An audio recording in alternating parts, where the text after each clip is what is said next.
Welcome back. కర్ణాటకలో వివాదాస్పదమైన హిజాబ్ వస్త్రధారణపై MLC కవిత స్పందించారు. స్త్రీలు సృష్టికర్తలన్న కవిత వారికి సొంతంగా నిర్ణయాలు తీసుకునే శక్తి ఉందని చెప్పారు. నుదుట సింధూరం పెట్టుకోవడం వ్యక్తిగత స్వేచ్ఛ అయినప్పుడు హిజాబ్ ధరించడం ముస్కాన్ వ్యక్తిగత స్వేచ్ఛ అవుతుంది అన్నారు. ఎలా ఉండాలి, ఏం ధరించాలి, ఏం చేయాలి అన్న విషయాల్ని మహిళల ఇష్టాలకే వదిలివేయాలని చెప్పారు. ఈ సందర్భంగా తాను రాసిన కవితను ట్విట్టర్లో పోస్ట్ చేశారు ఎమ్మెల్సీ కవిత.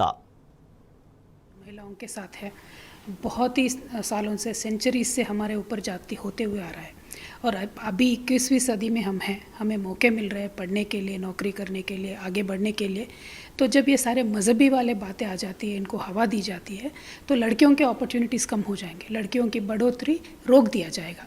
तो मेरा दिल में बहुत अड़चन सा हुआ। मैंने कहा कुछ ना कुछ किसी ना किसी को बोलना है इसके ऊपर, और स्पेशली मैं इस सारे मामले में लड़कियों के माँ बाप से रिक्वेस्ट करना चाहती हूँ, ये जो भी मज़हबी बातों को लेके चल रही है वो चलने दे। लड़कियों को इतना स्ट्रांग बनाइए, इतना हिम्मत उनको दीजिए ताकि बाहर जाके वो ये सारे हालात फेस कर सके। और मेरा रिक्वेस्ट ये भी है, जो इन बातों को हवा दे रहे हैं, ये हिजाब की बात कर रहे हैं, अलग अलग चीज़ों के बारे में बात कर रहे हैं, स्पेशली जो शिक्षा के मंदिर है उनको शिक्षा तक सीमित रखिए। सियासत आप बाहर कर लीजिएगा, शिक्षा के मंदिरों को शिक्षा तक सीमित रखिएगा। बस इतना ही मेरा विनती है। हिजाब बिल्कुल नहीं होना चाहिए ना। मैं औरत हूँ, मैं शादीशुदा हूँ, मैं जब चाहती हूँ तो मैं सिंदूर पहनती हूँ, नहीं चाहती हूँ तो मैं सिंदूर नहीं पहनती हूँ। जब किसी को हिजाब पहनना है पहनेंगे, नहीं पहनना है नहीं पहनेंगे।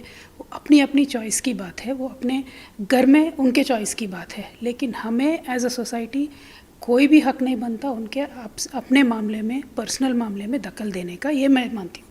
अगर मुझे कल कोई आके बोलेगा आपका पहनाव ठीक नहीं, ये मत करिए, वो मत करिए, मैं तो बोलूँगी please mind your own business. So that should be what the attitude of the women should be, that should how a society should be. मेरा मानना ये है कि जितने सारे मज़हब इस देश में हैं, इन सबको घुल मिल के एक एनरिचमेंट होना चाहिए सोसाइटी में।